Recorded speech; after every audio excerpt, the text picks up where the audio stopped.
An honourable man. Mister সালাম একজন সম্মানী ব্যক্তি বা সকলের কাছে সম্মানীয়।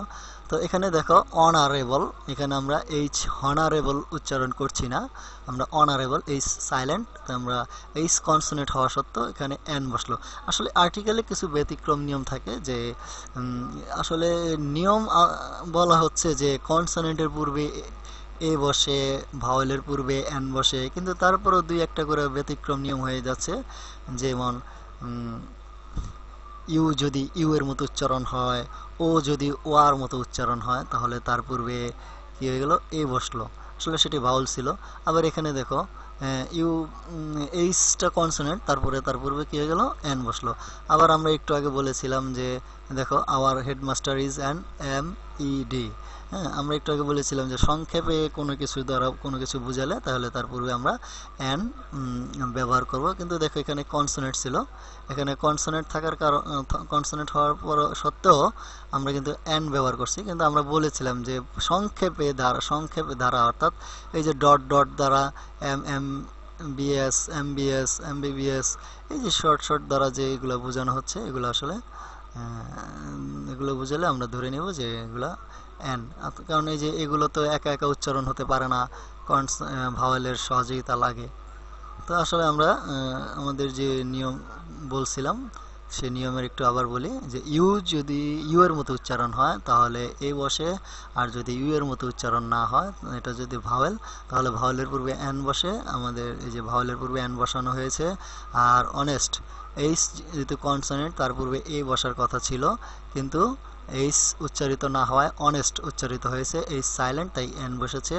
আর সংক্ষেপে কিছু বোঝানোর জন্য যে সংক্ষেপগুলো লেখা হয়েছে তার পূর্বে এন বসা হয়েছে। আসলে আমরা পরবর্তীতে দেখি,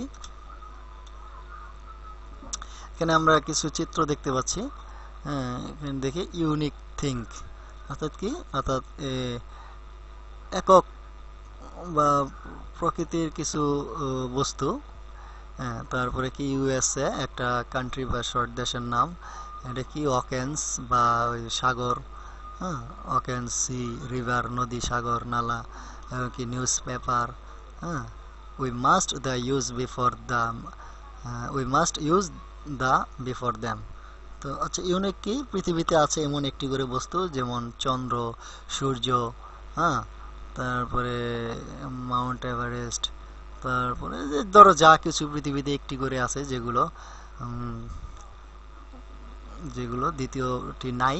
মাউন্ট, এখানে কি চন্দ্র দেখানো হয়েছে, তো এখানে চন্দ্র সূর্য এগুলোর পূর্বে অবশ্যই দা ব্যবহার করতে হবে।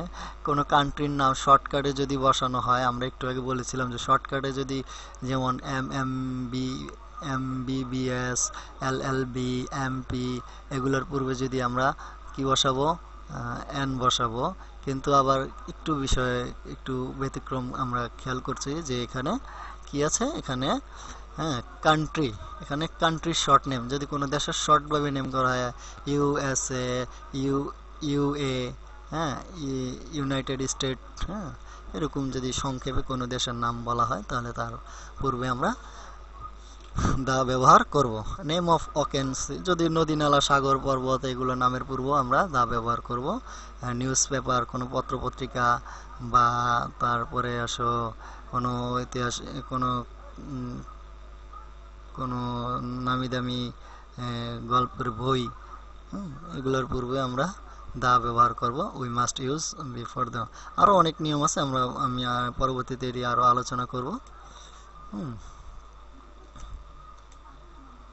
সাম এক্সাম্পল, আমরা কিছু উদাহরণ দেখি যে দ্য ওয়ার্ল্ড ইজ রাউন্ড, আমরা বলেছিলাম যে পৃথিবীতে এবং নির্দিষ্ট করে কিছু বোঝালে তার পূর্বে দা বসে, যেমন পৃথিবী, ওয়ার্ল্ড, ওয়ার্ল্ড একটাই, পৃথিবী একটাই, তো একটি মাত্র কোনো জিনিস থাকলে তার পূর্বে দা বসে।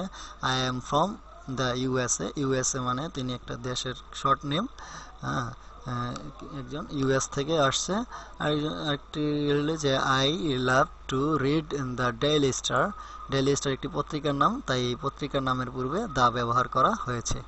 তোমরা অবশ্যই বুঝতে পারছো যে এই যে ডেইলি স্টার, প্রথম আলো, যুগান্তর, হ্যাঁ, নয়া দিগন্ত, এই যে বিভিন্ন পত্রপত্রিকার নাম আছে, তার নামের পূর্বে দা ব্যবহার করা হয়। তো তো তোমরা বাড়িতে এগুলো এই যে গ্রুপ